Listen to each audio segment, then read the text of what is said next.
Last month, Crystal Anderson, a former cheerleader for the Kansas City Chiefs, died from sepsis shortly after losing her child in childbirth. She was just 40 years old.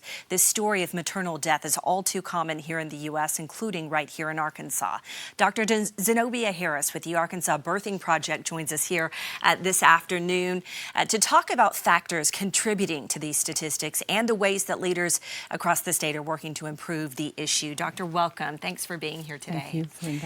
We know that Arkansas has the highest maternal mortality rate, and the numbers for Black women in Arkansas are even worse. So I'm wondering if you can maybe shed some light on why that's happening.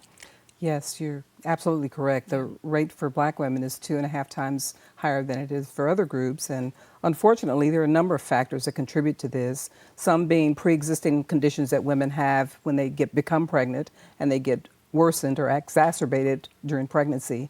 The other is some of the care that women receive. Although we have a lot of great technological advances in Arkansas, sometimes the technology alone isn't enough. Women need to be heard and listened to when they have complaints or when they have concerns about their health status, and sometimes that doesn't happen. Yeah.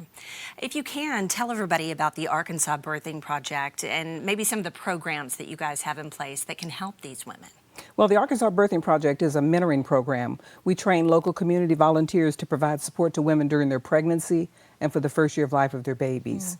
And so when we match these volunteers with women, the volunteers are women that know the resources in their community, are very familiar with navigating through some of the ins and outs that are associated with having a baby and establishing a family. And they share that knowledge and support with their little sisters, is what we call our mentees. I would imagine this would be especially important in rural communities. Absolutely. As you know, we do have maternity deserts in Arkansas, areas of the state where there aren't a lot of care providers. And so these women really feel a really great void in those communities, trying to support women, make sure they get into prenatal care, make sure they go to their prenatal appointments, and that have some of the resources they need to be able to have good outcomes. Sure. What are some of the other ways that you're involved in this work across the state? Well, I currently am co-chair of the Arkansas Maternal Health Task Force that's convened by UAMS and the Arkansas Department of Health, working with Dr. William Greenfield to convene all kinds of providers and supporters together to brainstorm about what we can do as a state to work together in our various roles to address this important issue. It's often that Arkansas is at the bottom of the list. This is not an area that you want to be at the bottom of the list. It is not. It is not. Do you feel hopeful about positive change for the future with the work that you guys are doing? I feel hopeful because I think we're all now laser focused on the issue. We've had an excellent maternal review committee that's been at work at our state identifying some of the issues and some of the circumstances around some of the deaths that occurred.